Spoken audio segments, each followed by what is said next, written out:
From archetype-defining cards to battlefields that literally change the rules of the game, Riftbound spoilers continue to heat up. So if you're a fan of Kai'Sa or Volibear, today is the day you've been waiting for. So without further ado, let's dive into these brand new cards for Riftbound. So up first, I gotta give my favorite card out of this batch and just call it up front is the Immortal Phoenix. It's a 3 energy, 1 power, 3 might card, but what makes this so special is that it is a card that is able to loop back from your trash when you are able to kill a unit with a spell, which just goes so well with Kai'Sa. And if that wasn't enough, just getting a card that comes back and can apply some battlefield pressure is really important because you are gonna be more of a spell-heavy deck. Getting extra uses out of your units is very, very important, but the Immortal Phoenix also has Assault 2, meaning that this actually goes up to a 5 on attack, which is a really great breaking point for various might effects that we want to be looking for in this certain matchup. So 4 is a really good number as well, but 5 is that little extra push that we absolutely love to see, and you might be worried that is a little weak on defense with only 3 might, but as I mentioned, because you're going to be able to loop this back multiple times, or if you have multiple of them in your trash already, then spoiler, killing 1 unit is going to give you multiple Immortal Phoenixes back. And this also combos quite well, I have to acknowledge,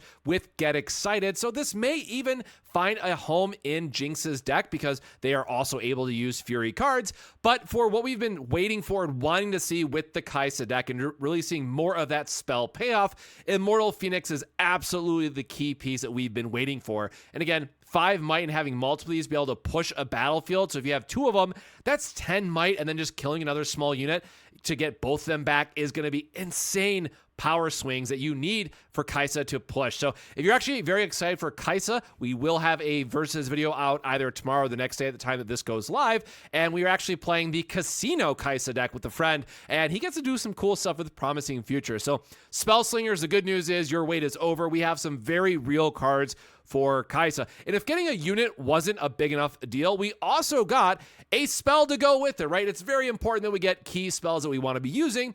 So we have Void Seeker, which is a 3 energy, 1 power. Keep in mind that Kai'Sa has the ability to tap the legend to get a power for spells. So this is just a 3 energy removal.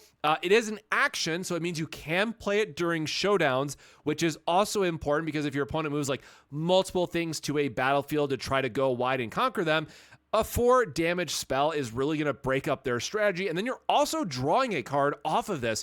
So anytime that you have a removal spell that's able to replace itself, meaning it just draws a card right away, this is absolutely what we needed to see in Kai'Sa. And again, because we have that legend effect that combos so well, we're not losing any of our resources. This is just the key spell that we're going to be running 3 of because it has that draw effect, and consistency is going to be key. So today we finally got 3 of the Immortal are going in the decks, right? 3 of the Immortal Phoenix, 3 of the Void Seeker, and it suddenly feels like Kai'Sa is coming together. Now, granted, there are probably still 1 or 2 cards that we're missing from the overall package to really understand. Of course, we're missing the red Kai'Sa as just one clear example, but I'm a really huge fan of blue Kai'Sa, and I imagine that that's going to be the one that we're leading towards anyways when it comes to deck building. But Void Seeker at least gives us the flexibility that in that early game we're trying to get some of our points back.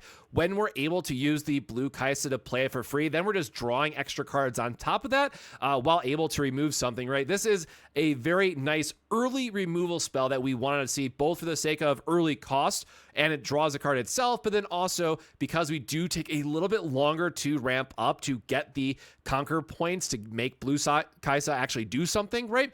The Void Seeker being cheap enough also makes a sweet spot for that can really help turn the tempo of the game. So both of these cards absolutely going to be 3 ofs. No doubt in my mind that Kai'Sa is going to be running all of these. Now, Void Seeker, I think, is also just good enough that it will find a home, be it in the Darius deck, be it in the Jinx deck, wherever it might go, because 4 might is the thunderbolt, if you will, or lightning bolt of our game, where it is the key part of removal, plus it's also drawing a card. It might be a little bit expensive for some of the other decks if they don't have their Fury rune out to pay that power cost, but I think this one is definitely going to be good enough that it's going to check the boxes, and if it's not a main deck thing, it'll definitely be a sideboard thing, just give you a few more flex points, again, because of how good this spell is.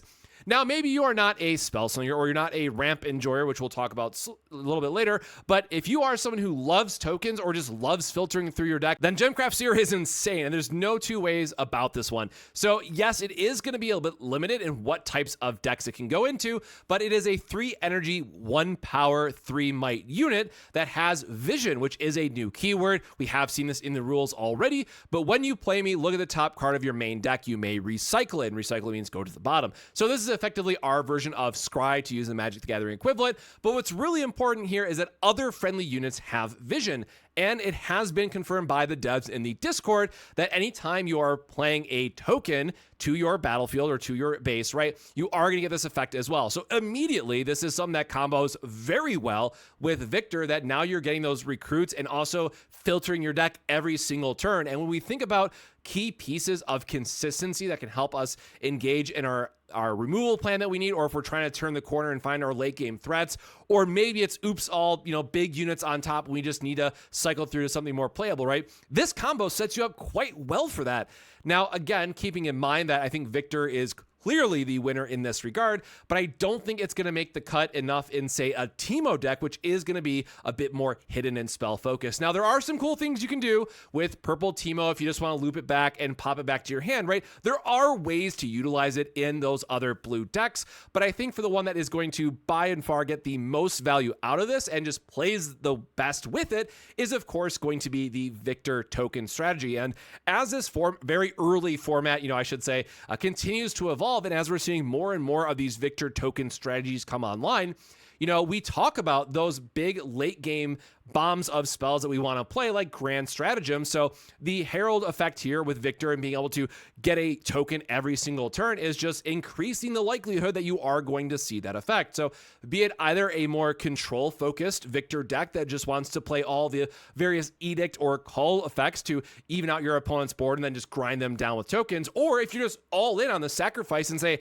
hey, I want all the cards that generate these extra tokens for me, well, then you're going to be cycling through a lot of cards, and quite honestly, you might get to go through and see your entire deck because of how this is going to line up. And it's only a 40 card deck. And again, we start with 4 cards. You're probably going to mulligan one, right?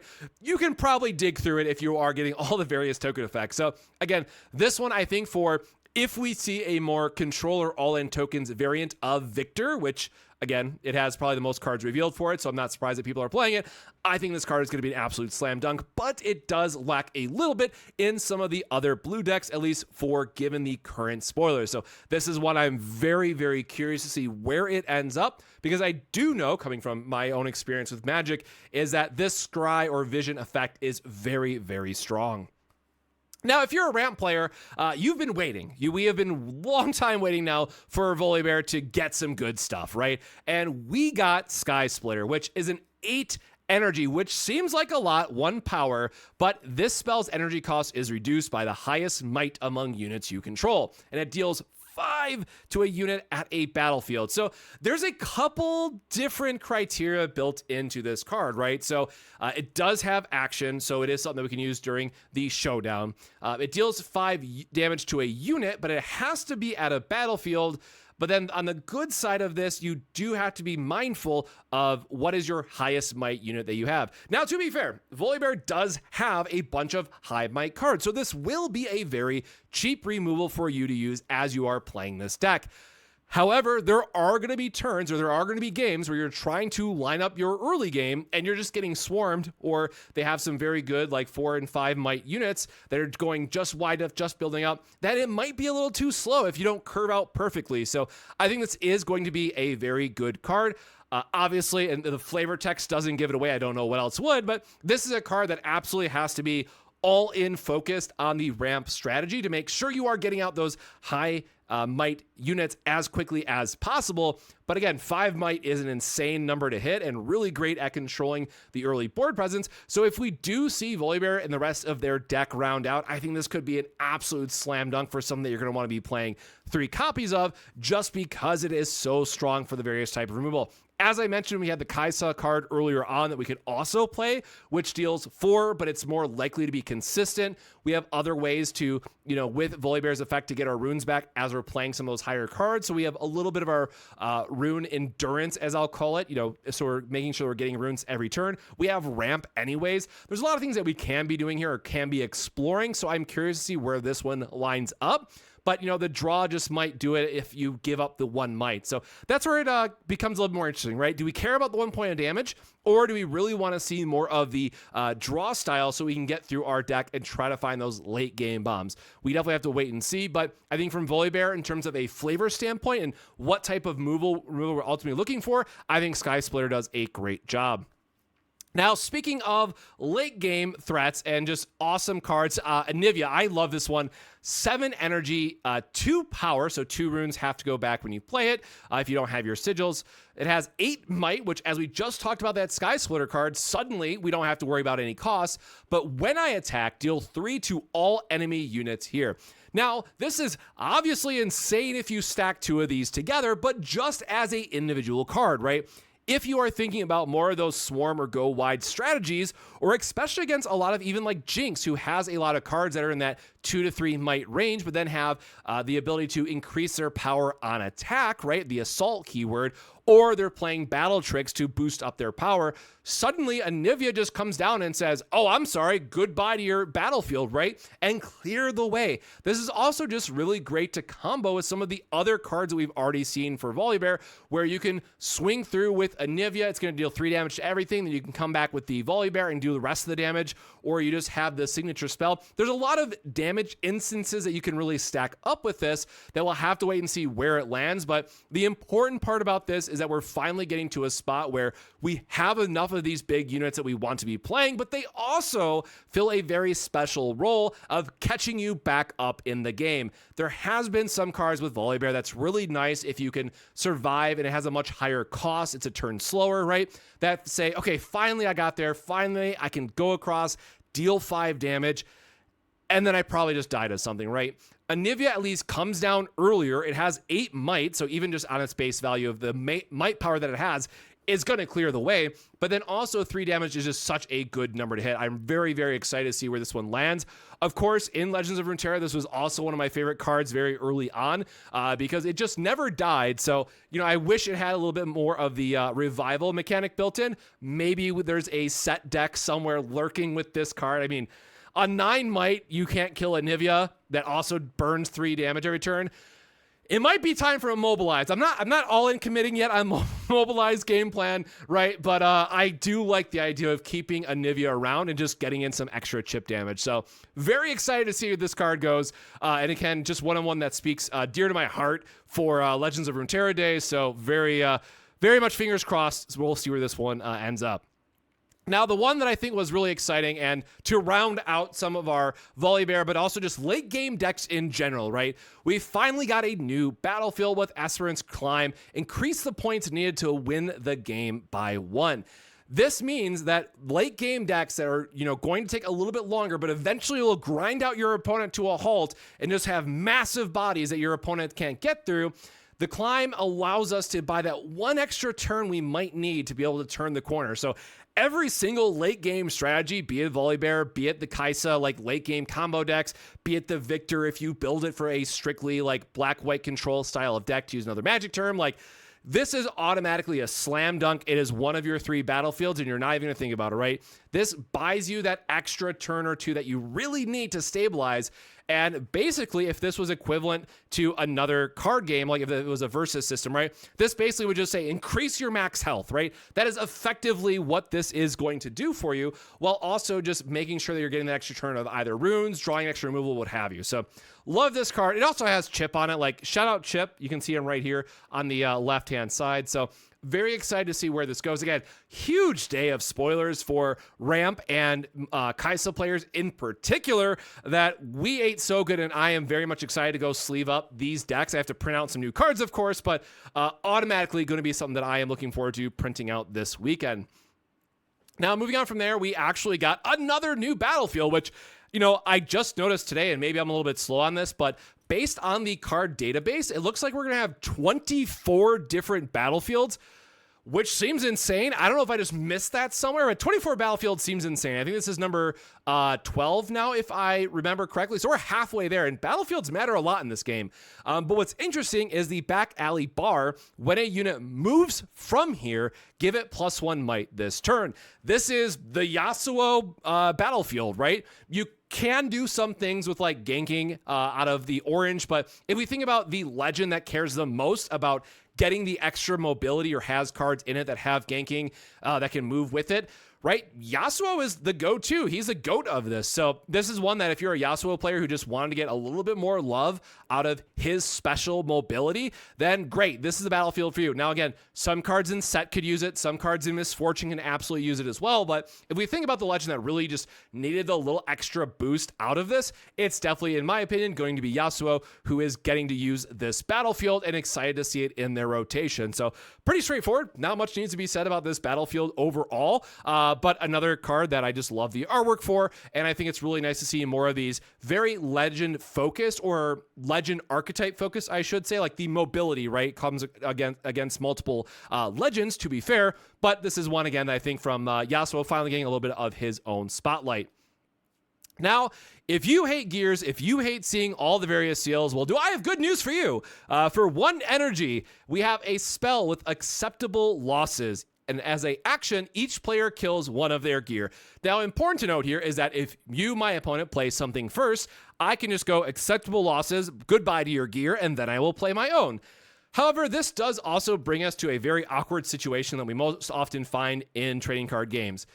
Gears or enchantments or artifacts generally fall into one of two categories. Either they just exist and you let them be, or they are so much of a problem that everybody has to use the gear removal, right? And that's not hopefully where it's going to end up, but that is an area that we could see some of this taking place. So I'm a little bit worried to see where this ends up in terms of the overall meta, but there are a good amount of gears that we care about hitting, so I could see this making a sideboard appearance, even as just a couple flex spots that we want to take note of. Especially cards like Teemo cutting off their gear engine is going to be really, really important, but some decks just don't play seals at all, right? Some decks just don't care about these card types. So in that case, acceptable losses is going to be a little bit of a miss. So this is something that I, personally, at least at the time of the spoilers, I'm not even playing. I would never consider playing this main deck currently, but absolutely a nice sideboard card to see, that if something does become a problem in the meta, at least we have an option for it,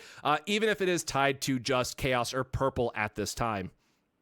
And then last but not least, we have Adaptatron, a 4 energy, 3 might unit. When I conquer, you may kill a gear. If you do, buff me. Now, this is one that I do like because it is a body no matter what, and you have the option to pop your own gear if you don't need it anymore to get a extra might, right? This is something that is a very solid control piece that if you are playing a more gear heavy deck anyways, and you draw into an extra one, then you can find a world where you kill your own one and it's fine, right? Not obviously the best situation, but at least it has its own, goal, right? Where you could play 1 to 2 of these main deck just to have it. Now, in that case, I got to give it up to Ari in terms of where this fits in overall.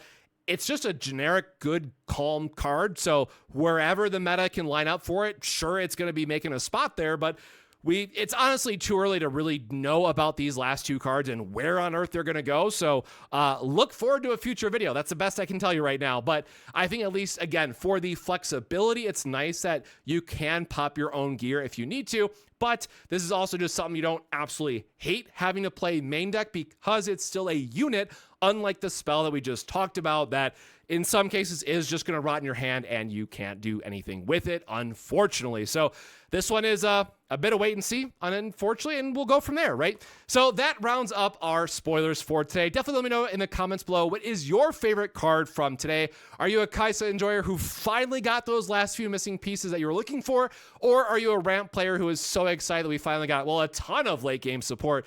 All things considered, definitely let me know in the comments below. But until next time, my friends, stay safe, stay hydrated, and we'll see you in the next video. Cheers.